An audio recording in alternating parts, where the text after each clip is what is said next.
Good morning friends, welcome to PN study group.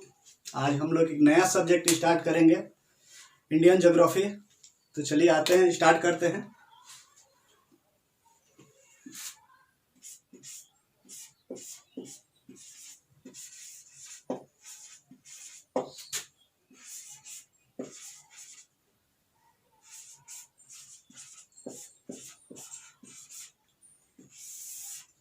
ठीक है friends, तो इसको हम लोग बाई पार्ट करके पढ़ेंगे। इसको बहुत सारे भाग में डिवाइड करके देखेंगे कि इंडियन ज्योग्राफी में क्या क्या चीज़ें आता है। उसके बाद से हम लोग बाई पार्ट करते हैं। पहले इसको दो भागों में बांटेंगे हम लोग। फर्स्ट भाग हो गया आपका, हम लोग भौगोलिक स्थिति पढ़ेंगे। भौगोलिक स्थिति में हम लोग पढ़ेंगे कि भारत की कहाँ का विस्तार कहाँ कहाँ है इसका, और उसके बाद मतलब किस क्षेत्र में पड़ता है, भारत का कितने डिग्री से कितने डिग्री सेल्सियस में कितने डिग्री में आता है विस्तार इसका, तो उस चीज़ को पढ़ेंगे। और सारा जो भौगोलिक विस्तार से ही हम लोग समझेंगे कि भारत का जो स्थिति जो है वो कहाँ पर पड़ता है, यहाँ की जलवायु कैसी होती है, यहाँ का मौसम कैसा होता है, यहाँ पर धूप कितना निकलता है, तो ये सब डिटेल हम लोग कवर करेंगे। दूसरा आता है आपका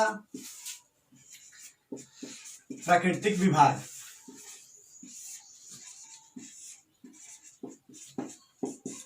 प्राकृतिक विभाग प्राकृतिक विभाग कहने का मतलब है कि हम लोग सारे इंडिया में कोई भी देश होता है उसमें बहुत सारे चीज़ें मतलब होती हैं। लाइक दैट, पहाड़ होते हैं, पर्वत होते हैं, भूमि होती है, वहाँ पर नदियाँ होती हैं, समुद्र होता है। तो इन सब के बारे में हम लोग प्राकृतिक विभाग के अंतर्गत पढ़ेंगे। ठीक है, तो हम लोग इसको डिटेल पढ़ेंगे। पहाड़ पढ़ेंगे इसी में, ठीक है, पर्वत पढ़ेंगे, नदियाँ पढ़ेंगे, नहर पढ़ेंगे। ठीक है, इन सबको हम लोग कवर करेंगे। जब प्राकृतिक विभाग जैसे ही हमारा खत्म होता है तो उसके बाद से हम लोग चट्टान पढ़ेंगे। ठीक है, चट्टान पढ़ेंगे और इसके चट्टान के प्रकार भी पढ़ेंगे कि इसमें कितने प्रकार के चट्टान होती हैं।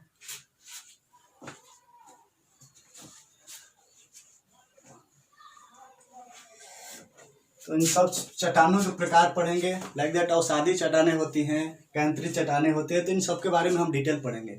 जैसे हम लोग चट्टान पढ़ते हैं तो इसमें से ये निकल कर आता है फ्रेंड कि चट्टानों से टूटने से क्या बनता है, तो मिट्टी का निर्माण होता है। और इन मिट्टी का निर्माण होता है तो हम मिट्टी के बारे में भी पढ़ेंगे। इंडियन ज्योग्राफी के अंतर्गत मिट्टी का भी पढ़ेंगे, मिट्टी के प्रकार पढ़ेंगे। ठीक है, मिट्टी के प्रकार में, और इन चट्टानों में खनिज भी पाया जाता है, तो खनिज के बारे में भी हम डिटेल पढ़ेंगे कि किस चट्टान में कौन कौन सा खनिज पाया जाता है। जैसे बिंद प्रकार के चट्टानें होती हैं, तो बिंद प्रकार के चट्टानों में अगर बिंद प्रकार की कोई भी क्रम चट्टानें हैं तो उसमें डेफिनेटली सी बात है कि उसमें हीरा पाया जाएगा। ठीक है, इतना तक हम लोग कवर करेंगे इसको। उसके बाद जैसे हम मिट्टी का प्रकार पढ़ते हैं, जब मिट्टी चट्टानों के टूटने से मिट्टी का निर्माण होता है तो हम लोग मिट्टी के बारे में भी पढ़ेंगे। जब मिट्टी के बारे में जैसे हम लोग पढ़ते हैं तो मिट्टी को पढ़ेंगे, कितने प्रकार की मिट्टी होती है, कहाँ कहाँ पर कौन कौन सी मिट्टी पाई जाती है, उन सब के बारे में डिटेल पढ़ेंगे हम लोग। तो मिट्टी में जैसे काली मिट्टी होती है, ठीक है, काली मिट्टी होगी, लाल मिट्टी होती है, लेटराइट मिट्टी होती है, इन सबके बारे में डिटेल हम कवर करेंगे। अभी हम लोग इंट्रोड्यूस कर रहे हैं इसका। मिट्टी के बाद जैसे ही मिट्टी का आता है तो इसमें कुछ ना कुछ मिट्टी होगा तो फसल का भी निर्माण होगा, तो उसके अंतर्गत हम लोग फसल का भी पढ़ेंगे। इंडियन ज्योग्राफी में कहाँ कहाँ पर कौन कौन सी फसलें पाई जाती हैं, इन सबको हम लोग कवर करेंगे। ठीक है, यहाँ तक क्लियर है। इसके बाद जैसे हम लोग फसल पढ़ते हैं तो फसल के लिए सिंचाई की भी जरूरत पड़ती है। जब हम लोग सिंचाई पढ़ते हैं, यहाँ पर लिख देते हैं, क्लियर दिख रहा है ना। जब यहाँ पर सिंचाई हम लोग पढ़ेंगे, सिंचाई पढ़ेंगे तो सिंचाई दो तीन प्रकार से होती है। एक नलकूप से होता है, नहर से होता है, और एक नदियों से होता है। तो हम लोग नहर के बारे में भी पढ़ेंगे डिटेल, नहर के बारे में पढ़ेंगे। उसके बाद से हम लोग नदियों के बारे में पढ़ेंगे, कौन सी नदियाँ कहाँ से निकलती हैं। ठीक है, यहाँ तक क्लियर है। नदियों के बारे में पढ़ेंगे। और नदियां मतलब दो तरीके से निकलती है, एक हिमालय से निकलने वाली नदियां, और दूसरा होता है हमारा प्रायद्वीपीय नदियां। ठीक है, एक प्रायद्वीपीय नदियां होगी। ठीक है, इतना तक क्लियर है।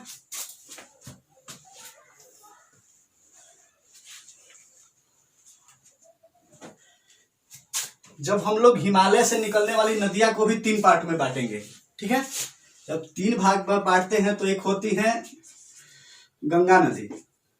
ठीक है, गंगा नदी और उसकी सहायक नदियां, गंगा और उसकी सहायक नदियां, इसके बारे में पूरा पढ़ेंगे। ब्रह्मपुत्र नदी और उसकी सहायक नदियों के बारे में हम लोग पढ़ेंगे। उसके बाद आएगा सिंधु नदी और उसकी सहायक नदियों के बारे में पढ़ेंगे। तो ये सब सारा डिटेल हम लोग इंडियन ज्योग्राफी के अंतर्गत कवर करेंगे। ठीक है, अब जब नदी की बात आती है, जैसे ही नदी की बात आती है तो हम लोग को बांध भी पढ़ना होगा। हम लोग बांध भी पढ़ेंगे कि कहाँ कहाँ किस नदी पर कौन कौन सा बांध बांधा गया है, ये क्लियर होगा मेरा। तो बांध के अंतर्गत हम लोग पढ़ेंगे, वहां पर फिर पढ़ेंगे कि वहां से बिजली का उत्पादन कहाँ से होता है। ठीक है, बिजली उत्पादन के बारे में भी पढ़ेंगे डिटेल। और जब जैसे बिजली के बारे में और बांध के बारे में पढ़ते हैं, नहर के बारे में भी पढ़ लेंगे, उसी में सिंचाई के अंतर्गत ही। अब हमारा ये टॉपिक आ गया, जब जैसे ही मतलब ये चीजें आती हैं तो लास्ट में हम लोग पढ़ेंगे जलवायु। ठीक है, जलवायु पढ़ेंगे। ठीक है, कि इंडियन सारा डिपेंड, जो भौगोलिक स्थिति जो होता है वो जलवायु के ऊपर भी डिपेंड करता है। ठीक है, अब हम जलवायु के अंतर्गत कहाँ पर कैसी जलवायु पाई जाती है, क्योंकि इंडिया में जो भी जलवायु पाई जाती है मानसूनी जलवायु पाई जाती है। तो इंडियन मानसूनी जलवायु में पाते हैं एक मौसम, मतलब एक ही मौसम के अंतर्गत बारिश होती है। ठीक है, वो सालों भर बारिश नहीं होती है, क्योंकि इंडिया जो होता है वो उष्ण कटिबंध में आता है। तो उष्ण कटिबंध में जो भी इंडिया का लगभग 23.5 डिग्री तक जो आता है क्षेत्र, वो उष्ण कटिबंध में आता है। तो इस वजह से हम लोग यहाँ पर मानसूनी जलवायु, एक मौसम में ही वर्षा होती है, तो इसके बारे में पढ़ेंगे।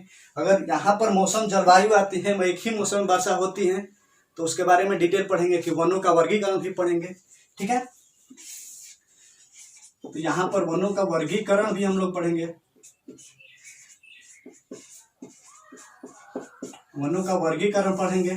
ठीक है, इसको कोरिलेट करके पढ़ेंगे, क्योंकि ये दोनों चीजों के लिए आपका बेनिफिट करेगा, प्री और मेंस के लिए, दोनों के लिए बेनिफिट करेगा। ठीक है, जब ये प्री, क्योंकि यहाँ पर मतलब आप कोरिलेट का इंटरलॉकिंग करके पढ़ते हैं तो आपको मेंस में लिखने में कोई प्रॉब्लम नहीं होगा, क्योंकि यहाँ से आगे हमारा भौगोलिक विस्तार के अंतर्गत हम पढ़ेंगे भारत की स्थिति कितनी है। ठीक है, यहाँ तक क्लियर है। फिर प्राकृतिक विभाग में पढ़ेंगे हम जब, तो पहाड़ पढ़ेंगे, पर्वत पढ़ेंगे, नदियां पढ़ेंगे, और पहाड़ों के बाद चट्टान का निर्माण होता है, चट्टानों से मिट्टी का निर्माण होता है, उससे खनिज संपदा निकलती है, जो मिट्टी निकलती है उससे फसल का निर्माण होता है। तो ये सारी चीजें एक इंटरलॉकिंग करके पढ़ेंगे, तब ताकि हमको मेंस का जब भी पेपर देना हो तो उसमें प्रॉब्लम ना हो। ठीक है, यहाँ तक क्लियर है। जब जैसे ही हम लोग वन का पढ़ते हैं तो वनों में जीव अभ्यारण्य भी होगा, तो जीव अभ्यारण्य भी पढ़ेंगे। हम लोग नेशनल पार्क पढ़ेंगे,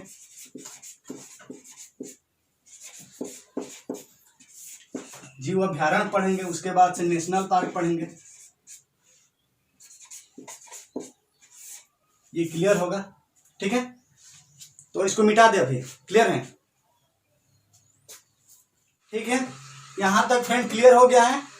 अब हम लोगों को आगे मतलब पढ़ना है, यातायात पढ़ेंगे, लेकिन इसको हम लोग कहाँ तक एक बार और रिपीट कर लेते हैं। कहाँ पर पढ़ेंगे, इंडियन ज्योग्राफी को 2 भागों में बांटते हैं। एक हो गया हमारा भौगोलिक स्थिति, जिसके अंतर्गत भारत मतलब कहाँ पर है, उसका कितने डिग्री तक विस्तार है, ये चीजें पूछेंगे। उसके अगल बगल मतलब कौन सा देश है, इस बारे में हम लोग पढ़ेंगे डिटेल पूरा। उसके बारे में कौन कौन सा समुद्र लगता है, किस महादेश में आता है, ये सब सारी चीजें हम लोग भौगोलिक स्थिति में डिटेल पढ़ेंगे। ठीक है, दूसरे में हम लोग पढ़ेंगे, दूसरा पार्ट हो गया प्राकृतिक विभाग। ठीक है, तो प्राकृतिक विभाग में हम लोग पढ़ेंगे पहाड़, पर्वत, नदियां, नहर, ये सब सारी चीजें पढ़ेंगे। जब ये इसको 3rd लिख लेते हैं, नंबरिंग कर देते हैं, क्योंकि समझने में अच्छा रहेगा। ठीक है, जब ये हो गया 3rd नंबर आ गया पहाड़, पर्वत, नदियां और पठार, तो इनका डिफरेंस पढ़ेंगे कि पहाड़ किसे कहते हैं, पर्वत किसे कहते हैं। ठीक है, और फिर नदियां के बारे में आप जानते ही हैं, नहर के बारे में जानते ही हैं। ठीक है, तो पहाड़ जो होता है पहाड़ पढ़ेंगे, उसके बाद में इसमें ऐड कर लीजिए पठार भी हो जाएगा। 4 नंबर में पठार हम पढ़ लेंगे, जो मतलब मैदान से ऊंचा होता है और पहाड़ से छोटा होता है, पर्वत से छोटा होगा ये चीजें। ठीक है, यहाँ तक क्लियर है। फिर पढ़ेंगे हम लोग 5 नंबर में चट्टान। ठीक है, चट्टान क्लियर हो जाएगा। हम लोग चट्टानों के प्रकार भी पढ़ लेंगे। ठीक है, चट्टान के प्रकार भी पढ़ेंगे 5 नंबर में। चट्टान के मतलब प्रकार जब पढ़ लेंगे तो चट्टानों के टूटने से क्या मिलता है, मिट्टी का निर्माण होता है। ठीक है, तो मिट्टी के बारे में, मिट्टी के प्रकार भी पढ़ेंगे, पूरा इंडियन मिट्टी के बारे में पढ़ेंगे, लाल मिट्टी, लेटराइट मिट्टी, ठीक है, काली मिट्टी, सब मिट्टियों के बारे में पढ़ेंगे, कहाँ कहाँ पर कौन सी मिट्टी पाई जाती है। और इसी में जब चट्टानों में ही खनिज का निर्माण होता है। ठीक है, तो खनिज के बारे में भी हम क्लियर पढ़ेंगे। टोटल हीरा के बारे में पढ़ेंगे, कहाँ पर किस चट्टान में कौन सा मतलब हीरा पाया जाता है। ठीक है, जैसे विंध्य प्रकार के चट्टानों में हीरा पाया जाता है। ठीक है, गोंडवाना प्रकार के चट्टानों में कोयला पाया जाता है। जैसे जब भी खोज होता है हमारा, तो उस टाइम में परिस्थिति में क्या चीजें होती हैं, उस टाइम में होता है कि भाई कोई डायरेक्टली जाकर कोई भी मतलब चट्टान नहीं ना तोड़ता है, कुछ ऐसे मतलब चेक किया जाता है उसको कि किस प्रकार की चट्टान है और यहाँ पर क्या पाया जा सकता है, तो उसको हम लोग डिटेल कवर करेंगे। ठीक है, मिट्टी के बाद जैसे हम लोग मिट्टी का आते हैं, तो उसमें जब मिट्टी का निर्माण होगा तो उसमें फसल का भी निर्माण होना चाहिए। ठीक है, तो हम लोग यहाँ पर 6 नंबर में फसल का भी निर्माण पढ़ेंगे। ये क्लियर है, इसको डिटेल वाइज मतलब पढ़िएगा तो मेंस में लिखने में आराम रहेगा। ठीक है, यहाँ पर दिक्कत नहीं होगा। ठीक है, जब फसल का निर्माण पढ़ेंगे यहाँ पर, तो फसल के निर्माण जैसे ही, तो 7 नंबर में क्या आ जाएगा, मेरा सिंचाई भी आएगा। ठीक है, 7 नंबर में हम सिंचाई के बारे में पढ़ेंगे। सिंचाई कितने प्रकार से होती है, नलकूप से होती है, नहर से होती है और नदियों से होती है। जब नदियों से पूछेंगे तो नदियां हमारे 2 तरह से निकलती है। ठीक है, एक हिमालय से निकलने वाली नदियां, ठीक है, हिमालय से निकलने वाली नदियां एक पढ़ेंगे, निकलने वाली नदियां पढ़ेंगे। ठीक है, और एक प्रायद्वीपीय नदियां पढ़ेंगे। ठीक है, और कौन सी नदी कहाँ से निकलती है। हिमालय से निकलने वाली नदियां 3 प्रकार की होती हैं। जैसे यहाँ पर इसको रिलेट कर लीजिएगा, यहाँ पर बताए हुए हैं। ठीक है, कि गंगा नदी आएगा और उसकी सहायक नदी आएगी। ठीक है, गंगा और उसकी सहायक नदी आएगी, इसको हम लोग पढ़ेंगे। फिर ब्रह्मपुत्रा और उसकी सहायक नदियों को पढ़ेंगे। फिर सिंधु और उसकी सहायक नदियों को पढ़ेंगे। दैट मीन्स गंगा नदी तंत्र पढ़ेंगे, सिंधु नदी तंत्र पढ़ेंगे। ये सब हम लोग टोटल कवर करेंगे।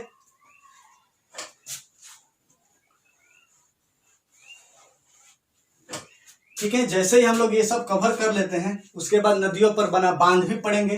तो ये 7 नंबर हो जाएगा, ये 8 नंबर हो जाएगा। ठीक है, नंबरिंग में अगर दिक्कत होगा तो मत बोलिएगा आप लोग। ठीक है, तो बांध पढ़ेंगे। बांध पर मतलब क्या क्या चाहिए, बांध को मतलब पानी को रोककर हम लोग बिजली का उत्पादन करते हैं, उसके बारे में भी पढ़ेंगे। फिर हम लोग जलवायु पढ़ेंगे, क्योंकि जलवायु पढ़ना बहुत सारे किसी भी देश का सबसे बड़ा डिपेंड करता है कि वहाँ की किस प्रकार की जलवायु है। ठीक है, ये क्लियर है, क्योंकि यहाँ पर कोई भी वर्षा कितना होता है, धूप कितना होता है, ये सारी चीज़ जलवायु पर डिपेंड करता है। और हमारा इंडिया जो पड़ता है उष्णकटिबंध में पड़ता है, दैट मीन्स गर्मी क्षेत्र पड़ता है, तो वहाँ पर मौसमी बारिश होता है। ठीक है, हम लोग को पता होगा कि हमारे यहाँ जून के महीने में बारिश आती है। ठीक है, तो उसके बारे में हम लोग डिटेल पढ़ेंगे, पहाड़ पढ़ेंगे। उसके बाद से जैसे हिमालय पर्वत हो गया, इन सब के बारे में भी डिटेल पढ़ेंगे। जलवायु से होने वाले जहाँ पर अधिक बारिश होगा वहाँ पर वनों का निर्माण ज़्यादा होगा। ठीक है, तो उसको वन के बारे में भी हम लोग यहाँ से कर लेते हैं कवर। वनों का वर्गीकरण यहाँ पर कहीं लिखे होंगे, वनों का वर्गीकरण 9 नंबर में लिख लेते हैं। हम लोग वनों का वर्गीकरण भी पढ़ेंगे। वन, जब वन का निर्माण होगा तो उसमें जीव का भी निर्माण होगा। तो 10 नंबर में जीवों का पढ़ लेंगे,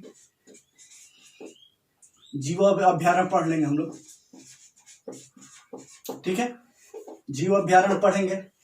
जब जीव अभ्यारण्य पढ़ लेंगे तो उसमें नेशनल पार्क भी आएंगे। ठीक है, नेशनल पार्क आएंगे। उसके बाद से ये सब मतलब क्लियर है टोटल। अगर क्लियर है तो एक बार आप लोग शॉर्ट स्क्रीन ले लीजिए। ठीक है, उसके बाद हम आगे बताते हैं। चलिए फ्रेंड्स, ले लिया शॉर्ट स्क्रीन, ये कंप्लीट हो गया। इसमें कोई डाउट है तो इसको इरेज कर दें। ओके,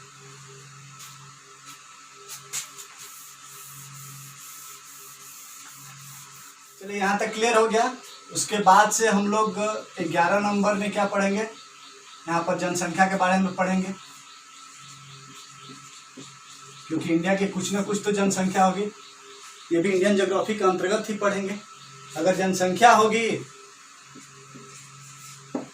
तो इसमें यातायात के साधन भी होंगे, यातायात के साधन भी होंगे, तो इसको हम लोग डिटेल कवर करेंगे। ठीक है, इसमें हम तीनों को मतलब करेंगे, सड़क परिवहन, सड़क परिवहन, वायु परिवहन, जल मार्ग। ये क्लियर होगा, इन सब तीनों को पढ़ेंगे हम लोग डिटेल कि कहाँ पर सड़क परिवहन कितना है, कितना पक्की सड़कें हैं, कितनी कच्ची सड़कें हैं, वायु में कहाँ कहाँ एयरपोर्ट है, यहाँ पर पढ़ेंगे जल मार्ग कहाँ पर पोर्ट बनाया गया है, इन सब के बारे में हम डिटेल कवर करेंगे। ठीक है, यहाँ तक क्लियर है, यहाँ तक कोई दिक्कत नहीं है। ठीक है, हम लोग नेक्स्ट चैप्टर में कल पढ़ेंगे भारत का भौगोलिक विस्तार। ठीक है,